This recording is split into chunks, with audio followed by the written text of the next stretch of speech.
El amarre no sirve para que te amen. Métetelo en la cabeza. Traen consecuencias, todo trae consecuencias. Lo bueno también trae consecuencias. Eso es discutible. Hay gente que pasa toda su vida viviendo una vida honesta, pagando sus impuestos, no jodiéndole la vida a nadie, criando hijos para que estudien y trabajen, y viene cualquier pelotudo y te asalta en la calle y te caga a tiros a un hijo o a un familiar. ¿Es justo? No, no es justo.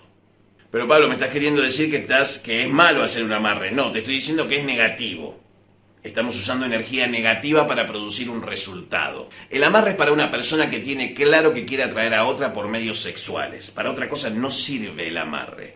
El amarre no sirve para que te amen. Métetelo en la cabeza. Es una cuestión de atracción o magnetismo. Y tiene un tiempo de duración. Y dependiendo del tipo de magia que se utilizó, tiene sus condiciones para realizarse y sus pagos.